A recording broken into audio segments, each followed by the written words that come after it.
எல்லா பிராணிகளும் பொருட்களும் பாபாவே. பாபாவின் எங்கும் நிறைந்த தன்மை இதுவரை நாம் கண்டபடி எல்லா கடவுளர், எல்லா மகான்கள், எல்லா மனிதர்கள் இவர்களோடு நின்றுவிடவில்லை. அவர் எல்லா பிராணிகளாகவும் எல்லா பொருட்களாகவும் கூட இருந்தார். நாயும் பாபாவே. திருமதி தார்காடு ஷிரடியில் தங்கியிருந்த போது பகல் வேளையில் உணவு பரிமாறி கொண்டிருந்தாள். அப்போது பசியுற்ற நாயொன்று அங்கு வந்து பரிதாபகரமாக உணவுக்காக கத்த தொடங்கியது. உடனே திருமதி தார்காடு எழுந்து அதனிடம் ஒரு ரொட்டி துண்டை வீச அது மிகவும் சுவைத்து உண்டது. பின்னர் பிற்பகலில் பாபாவின் தரிசனத்துக்காக அவள் மசூதிக்கு சென்றபோது, பாபா, அம்மா, இன்று நீ என்னை வயிறார உண்பித்தாய். எனது பசி தீர்ந்து புலன்கள் அமைதி அடைந்தன. எப்போதும் இப்படியே நடந்து வருவாயாகில் அது உனக்கு நலனை கொடுக்கும். இந்த மசூதியில் அமர்ந்து கொண்டு உண்மை அல்லாதவற்றை நான் பேசுவதில்லை.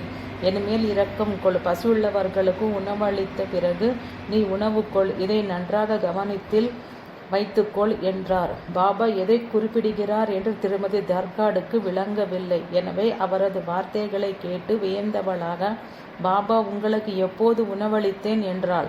அப்போது பாபா, பகல் வேளையில் நீ உணவளித்த அந்த நாய் நானே. இந்த உலகில் பூனை, பன்றி, காகம் மற்றுமுள்ள எல்லா பிராணிகளின் உருவங்களிலும் நான் திரிகின்றேன். இந்த பிராணிகள் எல்லாவற்றிலும் என்னை பார்ப்பவனே எனக்கு மிகவும் பிரியமானவன். வேறுபாட்டு உணர்வை விட்டுவிட்டு இன்று எனக்கு சேவை செய்தது போலவே இன்றும் செய்துவா என்றார். ஒரு நாள் மாலை திருமதி லக்ஷ்மிபாய் மசூதிக்குள் நுழைந்தபோது பாபா அவளிடம், லக்ஷ்மிபாய், எனக்கு மிகவும் பசியாக இருக்கிறது என்றார். அவள் உடனே தன் வீட்டுக்கு விரைந்து ரொட்டியும் காய்கறியும் தயாரித்து கொண்டு வந்து பாபாவின் முன்னணியில் வைத்தாள். உடனே பாபா அதை எடுத்து ஒரு நாய்க்கு கொடுத்தார். லக்ஷ்மிபாய் அதிர்ச்சியும் அவமானமும் அடைந்து, இதற்காகவா என்னிடம் உணவு கொண்டு வர சொன்னீர்கள்? உங்களுக்காக எவ்வளவு சிரமப்பட்டு தயாரித்தேன் என்றாள். பாபா சற்று பாதிக்கப்படாதவராக, இவ்வளவு சிறிய விஷயத்துக்காக ஏன் வருந்துகிறாய்? அதனுடைய பசியை தணிப்பது எனக்கு உணவு அளிப்பதற்கு நிகரே. நாய் தம்மை காட்டிலும் வித்தியாசமாக தோன்றினாலும் நம்முடன் பேச முடியாவிட்டாலும் அதற்கும் ஆத்மா இருக்கிறது. பசியுள்ளவர்களுக்கு உணவளிப்பவர் என்னையே உண்பிக்கிறார் என்பதை நினைவில் வை. இது ஒரு ஆணித்தரமான உண்மை என்றார். பாபா ஷிரடியில் 5 வீடுகளிலிருந்து தம் உணவை பிச்சை எடுத்தார் என்பதை முன்னுள்ள அத்தியாயங்களில் கண்டோம். அதை கொண்டு வந்து மசூதியில் உண்பார். ஷிரடியில் அதிகமாக தங்கி வந்த திருமதி GS கபர்டே என்னும் பெண்மணி பாபாவுக்கு தினமும் மசூதியில் உணவை நைவேத்தியமாக அளித்து வந்தாள். ஒரு முறை பாபாவை தன் விடுதிக்கு சாப்பிட வரும்படி அழைத்தாள். சிறிது காலம் இவ்வாறே தொடர்ந்து ஒவ்வொரு நாளும் அவரை அழைத்தாள். ஒரு நாள் பாபா அவளது வீட்டிற்கு வருவதாக உறுதியளித்தார். ஆனால் வரவில்லை. மற்றொரு நாளும் அவள் பாபாவை அழைத்த போது அவர் வருவதாக உறுதியளித்தார். அன்றைய தினம் அவள் விதவிதமான பதார்த்தங்களை தயாரித்து கொண்டிருக்கும் போது அந்த வாசனையால் தூண்டப்பட்ட ஒரு நாய் அங்கு வந்தது. பாபாவுக்காக தூய்மையாக தயாரிக்கும் பண்டங்களை அது தூய்மை கெட செய்து விடுமோ என்று திருமதி கபர்டே பயந்தாள். அதை விரட்டுவதற்கு கைக்கு எளிதாக எதுவும் கிடைக்காமற் போகவே அடுப்பிலிருந்து எரிந்து கொண்டிருக்கும் விறகு ஒன்றை எடுத்து நாயின் மேல் எறிய அது ஓடிவிட்டது. அன்றும் கூட பாபா வரவில்லை. எனவே அவள் நைவேத்தியத்தை மசூதிக்கு எடுத்து சென்றாள். அவளை பார்த்தவுடன், பாபா, நான் உன் வீட்டிற்கு வந்தபோது எரிந்து கொண்டிருக்கும் விறகு கட்டையை என் மேல் எறிந்தாய் என்றார். திருமதி கபர்டே அவர் கூறியதன் பொருளை உணர்ந்து தனது அறியாமைக்காக வருந்தினாள்.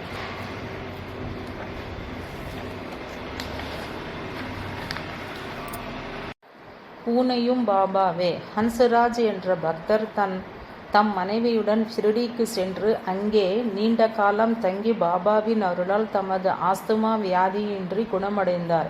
பாபா ஹன்சராஜ் தம்பதிகளிடம் அவர் தயிர் சாப்பிடுவதையும் புளிப்பு காரமான பதார்த்தங்களையும் கண்டிப்பாக தவிர்க்க வேண்டும் என்று கூறினார். ஆனால் ஹன்சராஜுக்கு தயிர் மேல் மிகவும் விருப்பமாதலால் தயிரை விடுவதற்கு பதிலாக உயிரை வேண்டுமானால் விட தயார் என்று கூறிவிட்டார். எனவே அவர்கள் ஒவ்வொரு நாளும் தயிர் தயாரிக்க முயல்வார்கள். ஆனால் 2 மாத காலம் வரை பாபா அதை உண்பதிலிருந்து அவரை தடுத்து வந்தார். ஒவ்வொரு நாளும் அவர்கள் பகல் ஆரத்திக்காக மசூதிக்கு போயிருக்கும் போது ஒரு பூனை எப்படியோ அவர்களது விடுதிக்குள் திருட்டுத்தனமாக நுழைந்து அந்த தயிரை தின்றுவிடும். ஹன்சராஜ் சாப்பிட உட்காரும்போது அவருக்கு தயிர் இருக்காது. ஒரு நாள் அவர் மிக கோபமடைந்து அந்த பூனையை தண்டிக்க எண்ணினார்.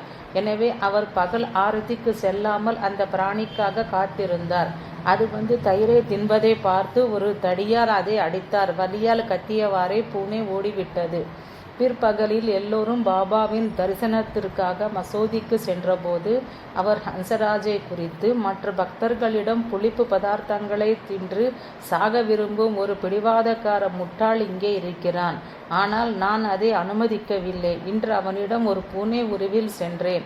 அவன் என் முதுகில் அடி கொடுத்தான். இங்கே பாருங்கள் என்று கூறிக்கொண்டே கப்னியை உயர்த்தி தம் முதுகை காட்டினார். அங்கே ஹன்சராஜ் உட்பட எல்லா பக்தர்களும் கடுமையான அடிகளின் அடையாளங்களை கண்டார்கள்.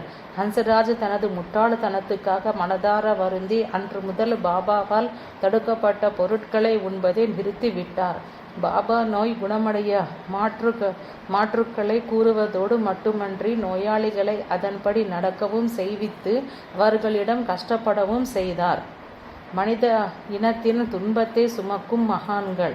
இந்நிகழ்ச்சிகளிலிருந்து பெரிய மகானாயிருப்பது ஒன்றும் அத்தனை சுகமான சலுகை அல்ல என்று தெரிகிறது. அதற்கு மாறாக மக்கள் வாயில்லா பிராணிகளுக்கு செய்யும் கொடுமையாலும் கவனக்குறைவாலும் ஏற்படும் வலிகளையும் துன்பத்தையும் ஒரு நாள் இரண்டு நாள் அன்று காலத்தின் முடிவு வரை பாபாவை போன்ற ஒருவர் எந்த அளவுக்கு ஏற்று அனுபவித்து வர வேண்டியதாயுள்ளது. பின்வரும் அத்தியாயம் ஒன்றில் தமது மகா சமாதிக்கு பின்பும் பாபா எவ்வாறு உயிரோடிருந்து மனித இனத்தின் பாவங்களுக்காக தாம் துன்பத்தை அனுபவித்து பதிலுக்கு அதை ஆசீர்வதிக்கிறார் என்பதை காட்டும் சில நிகழ்ச்சிகளை காணவிருக்கிறோம். கிறிஸ்து இந்த உண்மையைத்தான் மனித இனத்தின் அறிவுக்கு கொண்டு வந்தார். ஆனால் மனித இனத்தின் அறியாமையோ அவரை அறிந்து கொள்ள முடியாதபடி மிக பெரியதாயிருந்தது. பாபாவும் அவரது படமும். பாபாவின் எங்கும் நிறைந்த தன்மை ஜட பொருட்களுக்கும் பொருந்தும். பம்பாயை சேர்ந்த பாலாபுவா சுதார் என்பவர் புகழ்பெற்ற ஒரு மகான். பரவசமும் இனிமையும் நிறைந்த அவரது பஜனையினால் நவீன துகாராம் என்ற பட்டம் பெற்றவர். அவர் 1917ஆம் ஆண்டு முதன்முறையாக ஷிரடிக்கு வந்து சாயி பாபாவை வணங்கினார். உடனே பாபா அவரை பற்றி மற்ற பக்தர்களிடம், இந்த மனிதனை எனக்கு 4 ஆண்டுகளாக தெரியும் என்றார். அது எப்படி உண்மையாக இருக்க முடியும் என்று பாலாபுவா வியந்தார். ஆனால் அதை பற்றி தீவிரமாக சிந்தித்த போது சரியாக 4 ஆண்டுகளுக்கு முன்னர் பம்பாயில் பாபாவின் படத்துக்கு முன்னால் தாம் வணங்கியது அவருக்கு நினைவுக்கு வந்தது. இவ்வுண்மை இன்று நமக்கு எத்தகைய நம்பிக்கையையும் உறுதியையும் அளிக்கிறது. பாந்திராவை சேர்ந்த பாபா சாஹேப் தார்காட் என்பவர் பாபாவின் பக்தர். முன்பு அவர் பிரார்த்தனா சமாஜத்தை சேர்ந்தவராக இருந்தார். அவரது மனைவியும் மகனும் பாபாவின் ஆர்வம் மிகுந்த பக்தர்கள். ஒரு முறை மே மாத விடுமுறையில் தார்காடின் மகன் தன் தாய்க்கு துணையாக ஷிரடிக்கு செல்வதென்று ஏற்பாடாயிற்று. ஆனால் அவனுக்கு போக விருப்பமில்லை. ஏனெனில் தான் வீட்டில் தினமும் பாபாவின் படத்துக்கு செய்து வரும் பூஜை நின்று போகும் என்றும், பிரார்த்தனா சமாஜத்தை சேர்ந்தவரான தன் தந்தை தான் இல்லாத போது பூஜை செய்வதை பற்றி அக்கறை கொள்ள மாட்டார் என்றும் பயந்தான். அவனது பயத்தை உணர்ந்த திரு தார்காட் அவன் இல்லாத போது தான் அவன் சார்பில் பூஜை செய்வதாக வாக்குறுதி அளித்தார். இவ்வாறு வாக்குறுதி பெற்று கொண்ட பின் தாயும் மகனும் ஒரு வெள்ளிக்கிழமை இரவன்று ஷிரடிக்கு புறப்பட்டனர். அடுத்த 3 நாட்களும் திரு தார்காட் மிகவும் விழிப்புடன் சரியாக தம் வாக்குறுதிப்படி பூஜையை இயற்றினார். தினமும் அவர் சர்க்கரையை பாபாவுக்கு நைவேத்தியமாக படைக்க அந்த பிரசாதம் மத்தியான உணவு வேளையில் யாவருக்கும் சமையல்காரனால் விநியோகிக்கப்படும். 4வது நாளான செவ்வாய்க்கிழமை என்று அவர் வழக்கம் போல பூஜையை செய்துவிட்டு அலுவலகத்துக்கு விரைந்தார். அன்று பிற்பகல் உணவு வேளையில் சமையற்காரன் பிரசாதம் கொடுக்கவில்லை. அலுவலகத்துக்கு போகும் அவசரத்தில் அவர் பாபாவுக்கு நைவேத்தியம் செய்ய மறந்து விட்டதாக தெரிவித்தான். தமது பெரும் பிசகை உணர்ந்து அதிர்ச்சி அடைந்தார் தார்காட். உடனே பூஜை அறைக்கு சென்று பாபாவின் மன்னிப்பை வேண்டினார். உணவு கொண்ட பிறகு ஷிரடியில் இருக்கும் தனது மகனுக்கு தன் தவறை ஒப்புக்கொண்டு பாபாவின் மன்னிப்பையும் வேண்டிக் கொண்டு இனிமேல் இவ்வித பிழை நேராது என்றும் கூறி ஒரு கடிதம் எழுதினார். அதே தினம் செவ்வாய்க்கிழமை ஷிரடியில் பாபா திருமதி தார்காடிடம், அம்மா, எனக்கு மிகவும் இருந்தது. உண்பதற்கு ஏதாகிலும் கிடைக்குமென்று நம்பி பாந்திராவிலுள்ள உன் வீட்டுக்கு சென்றேன். கதவு பூட்டி இருந்ததும் எப்படியோ நுழைந்தேன். ஆனால் பாபு திரு தார்காட் எனக்கு உண்பதற்கு எதுவும் வைத்திருக்கவில்லை. எனவே பசியாறாமலேயே நான் திரும்பினேன் என்றார். இவ்வளவு நேரம் இங்கேயே அமர்ந்திருந்த பாபா எப்படி இவ்விதம் பேசுகிறார் என்று அந்த பெண்மணிக்கு அறிந்து கொள்ள முடியவில்லை. ஆனால் மகனுக்கு அவருடைய சொற்களின் பொருள் விளங்கிற்று. பஹாந்திராவில் தனது தந்தை அவரது படத்துக்கு செய்து வரும் பூஜையில் ஏதோ பிழை நேர்ந்திருக்கிறதென்ற உடனே புரிந்து கொண்டான். எனவே அவன் உடனே தன்னை பாந்திராவுக்கு சென்று பூஜையின் பொறுப்பை ஏற்றுக்கொள்ள அனுமதிக்குமாறு பாபாவிடம் வேண்டிக் கொண்டான். ஆனால் பாபா அவ்விதம் அனுமதி அளிக்காதது அங்கேயே தம்மை நேரிலேயே பூஜை செய்யும்படி கூறினார். பகல் ஆரத்தி முடிந்தவுடனே மாஸ்டர் தார்காட் பாந்திராவில் உள்ள தன் தந்தைக்கு ஒரு கடிதம் எழுதினான். பாபாவின் சொற்களை குறிப்பிட்டு பூஜையில் குற்றம் குறைகள் இல்லாமல் பார்த்து கொள்ளும்படியும் கேட்டுக்கொண்டான். 2 கடிதங்களும் ஒன்றையொன்று கடந்து மற்றவரை ஒரே நேரத்தில் சென்றடைந்தன. இவ்வாறாக பாபாவும் அவரது படமும் ஒன்றே என்ற உண்மை உறுதியாகியது. இதை படித்த பிறகு விக்கிரக ஆராதனைக்கெதிராக எவரால் பேச முடியும்? ஹேமத் பந்தின் அனுபவம். 1917ஆம் ஆண்டு ஒரு பௌர்ணமி தினத்தன்று பாபா ஹேமத் பந்தின் கனவில் நன்கு உடையணிந்த சந்நியாசியாக தோன்றி அவரை எழுப்பி அன்று தாம் அவர் வீட்டுக்கு விருந்தாளியாக வரப்போவதாக கூறினார். இவ்வாறு ஹேமத் பந்தை எழுப்பியதும் அவரது கனவின் ஒரு பகுதியே.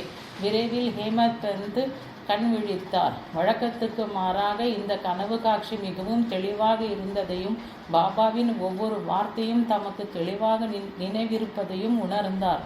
பாபா ஒருவர் வீட்டுக்கு உணவு கொள்ள செல்ல மாட்டார் என்பது அவருக்கு நன்றாக தெரியும்.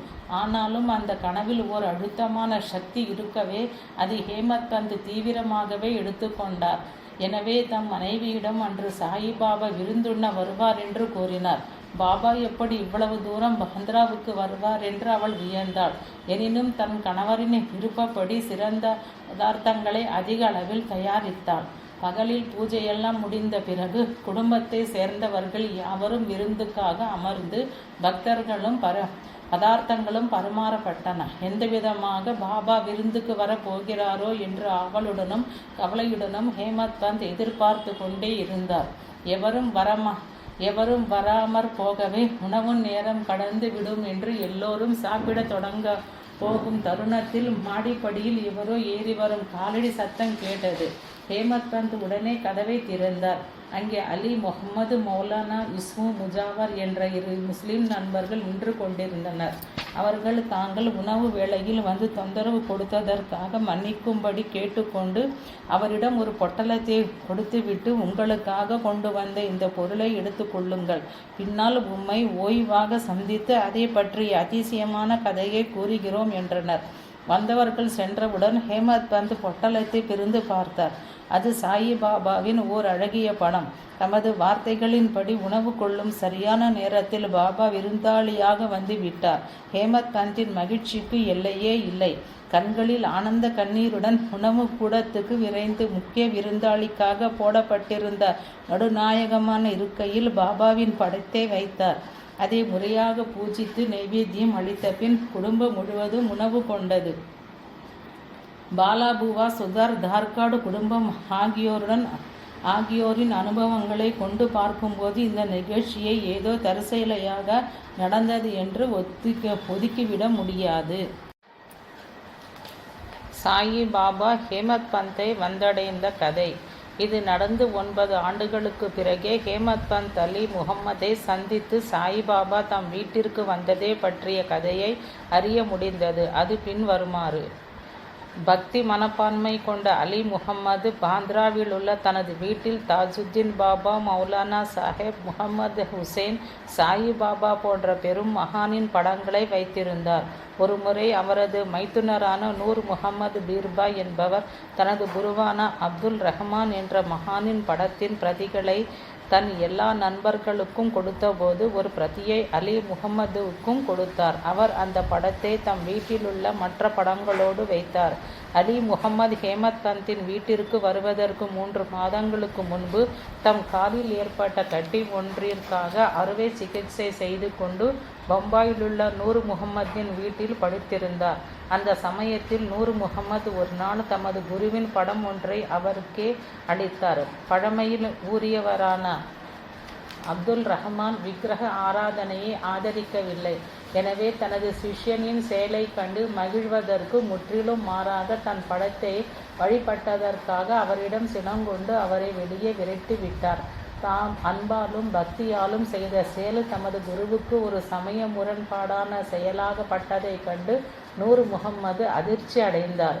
எனவே உடனடியாக தான் நண்பர்களுக்கு அளித்திருந்த தமது குருவின் படத்தின் எல்லா பிரதிகளையும் திரும்ப பெற்று ஒரு செம்படவனை கொண்டு பாந்த்ராவில் கடலில் எரிந்துவிட செய்தார்.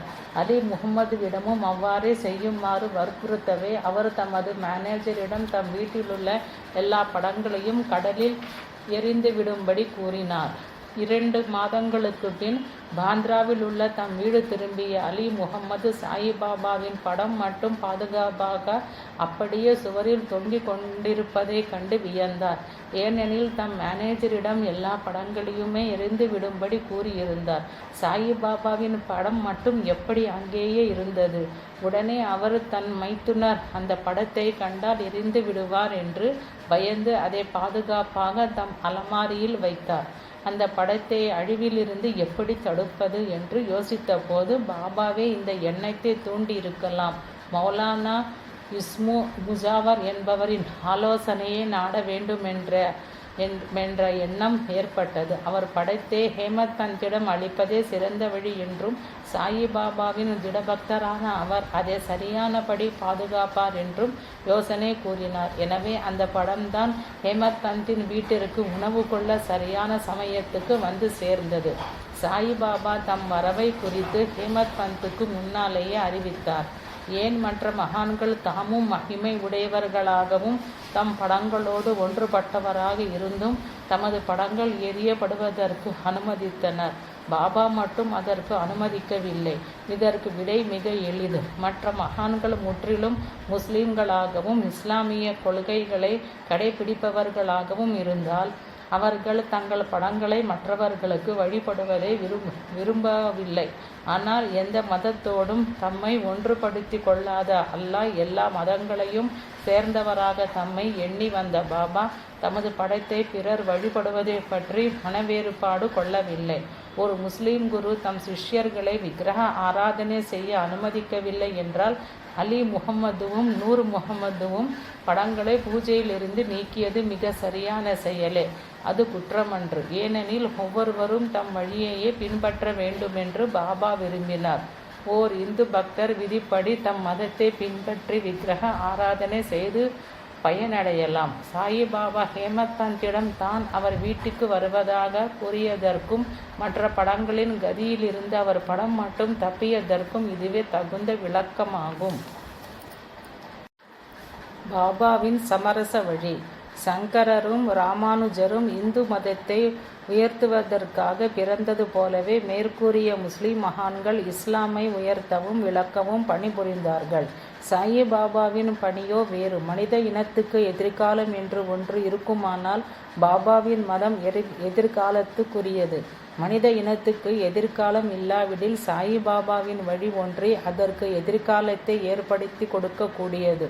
ஒவ்வொருவரும் தம் மதத்தை பின்பற்றும் போதே தம் மதம் தமக்கு எப்படியோ அப்படியே மற்ற மதங்கள் அதை பின்பற்றுபவர்களுக்கு உகந்தது என்று உணர்வோடு இருக்க வேண்டும். எல்லா மதங்களும் சமமான சிறப்புடையவை என்பதற்கு பாபாவே சான்றாகிறார். எண்ணற்ற பழமையில் ஊறிய முஸ்லிம்களும் எண்ணற்ற வைதீக இந்துக்களும் அவர் காட்டிய வழியில் நடந்து ஆத்மீக பரிபூரணத்தை அடைந்திருக்கிறார்கள். உலகில் உள்ள மதங்களில் எதுவுமே மோசமானதோ அல்லது குறையுள்ளதோ அல்ல. ஆனால் அவற்றை பின்பற்றுபவர்களின் குறுகிய வெறியார்வமுடைய மனப்பான்மைகள், மற்றவர்களை சகித்து கொள்ளும் பண்பின்மை, தன்னுடையதே சரி என்று பிடிவாதமாகிய இவையே கெடுதலானவை. மற்றவர்களுக்கும் மட்டுமல்ல, அவர்களுக்கும் அது கெடுதலை தரக்கூடியதே. சகிப்புத்தன்மை இன்மையும் பகைமையுமே அழிவின் மூல காரணங்கள். அவை கற்கால மனிதனின் விலங்கியல்புகள் இன்னும் மனித இனத்தை விட்டு நீங்காதிருப்பதை காட்டும் அறிகுறிகளாகும். இந்த தீமைகளை விலக்கிவிட்டால் எல்லா மதங்களும் எதிர்காலத்தில் மனித இனத்தை மேன்மையுற செய்வதற்குரிய ஒரே விதமான திட்டங்களாகும். கபீரின் பரம்பரையில் வந்த பாபா இந்த உண்மைக்கு உறுதியான உத்தரவாதம் அளிக்கிறார். பார்ப்பதற்கு கண்களும் கேட்பதற்கு செவிகளும் உள்ளவர் எவரும் இதை உணராமல் இருக்க முடியாது. எனவே பாபா ஒவ்வொருவரையும் தமது சொந்த வழியையே பின்பற்றும்படி ஊக்குவித்து ஒவ்வொருவரையும் படுகுழிகளில் விடுவதிலிருந்து காப்பாற்றுகிறார். முன்னால் வருவேன். ஒருமுறை காக்கா சாஹேப் தீக்ஷிதர் ஷிரடிக்கு வந்து நாகப்பூரில் நடக்கவிருக்கும் தம் மகனின் பூணூல் சடங்கிற்கு சாயிபாபாவை வருமாறு அழைத்தார். தற்செயலாக நானா சாஹேப் சந்தோர்கரும் அங்கு வந்து குவாலியரில் நடக்கப் போகும் தனது மகளின் திருமணத்திற்கு பாபாவை அழைத்தார். சாயிபாபா அவர்கள் இருவரிடமும் தம் சார்பில் ஷாமாவை அழைத்து செல்லுமாறு கூறினார். அவர்கள் அவரையும் உடன் வரும்படி அழைத்த போது அவர் அவர்களிடம் காசிக்கும் பிரயாகுக்கும் சென்ற பிறகு தாம் ஷாமாவுக்கு முன்னால் செல்வார் என்று கூறினார். எனவே அவர் போவதற்கு சம்மதித்தார். ஆனால் அவர்களுக்கு முன்னால் போவதாக கூறினார். பாபாவின் அனுமதியுடன் ஷாமா புறப்பட்டு நாகப்பூரிலும் குவாலியரிலும் 2 விழாக்களுக்கும் சென்றுவிட்டு காசி, அயோத்தி போன்ற புனித நகரங்களுக்கு சென்றார். அயோத்தியில் 21 நாட்களையும் காசியில் 2 மாதங்களையும் கழித்தார். பின்னர் அவர் கயாவுக்கு சென்று அங்கே ஒரு பூசாரியின் வீட்டில் தங்கினார்.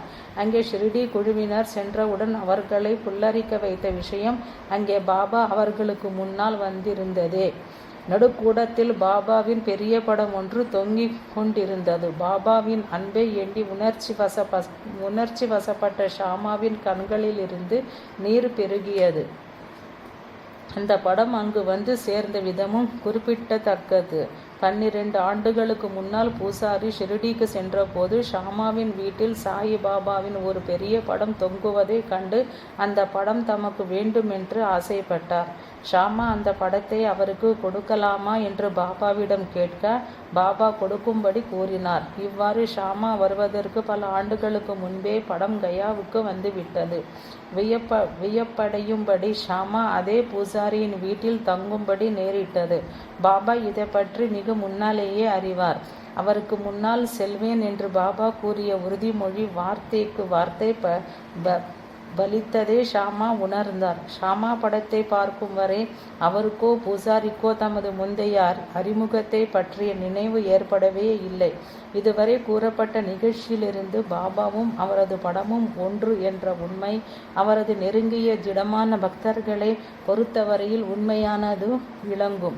இனி மற்றவர்களுக்கும் பாபாவின் படம் உயிருள்ளதாக விளங்கியதை காட்டும் ஒரு நிகழ்ச்சியை பார்ப்போம். தம் பக்தர் அல்லாதவர்க்கும் பாபாவின் படம் உயிரோடு விளங்கியது.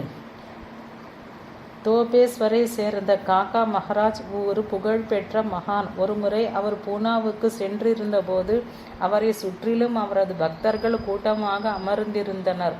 ஒவ்வொருவரும் தம் வீட்டில் உணவுண்ண வருமாறு அவரை அழைத்தனர். அவர்களில் சாயிபாபாவின் பக்தரான HV சாதேயும் இருந்தார். மஹராஜ் அவரிடம் அவர் வீட்டுக்கு செல்ல இயலாதென்று கூறினார். ஆனால் சாயங்காலம் ஆவதற்குள் அவரே சாதேயிடம் தாம் அவரது வீட்டிற்கு வரப்போவதாக சொல்லி அனுப்பினார். உடனே சாதே அம்மகானை வரவேற்க தேவையான ஏற்பாடுகளை செய்தார். இறுதியில் காக்கா மஹராஜ் அவரது வீட்டிற்கு வந்தபோது தமது முந்தைய தீர்மானத்திற்கு மாறாக அவர் நடந்து கொள்ள காரணம் என்னவென்று கேட்டார். பதிலுக்கு காக்கா மஹராஜ் அங்கிருந்த சாயிபாபாவின் படத்தை சுட்டி காட்டி, நான் வந்து உண்மை பார்க்கும் வரை நான் வந்து உம்மை பார்க்கும் வரை அவர் என்னை நிம்மதியாக இருக்க விடவில்லை என்றார். முந்தைய அத்தியாயம் ஒன்றில் பகவந்த்ராவ் க்ஷீரசாகரின் வீட்டில் பாபா தம்மை பண்டரிபுர விட்டலின் விக்கிரகத்தோடு ஒன்றுபடுத்தி கொண்டார் என கண்டோம். இவ்வாறு பாபா எல்லா ஜட பொருட்களும் எல்லா ஜீவன்களும் ஆனார். அவரே எல்லாம் ஆனார்.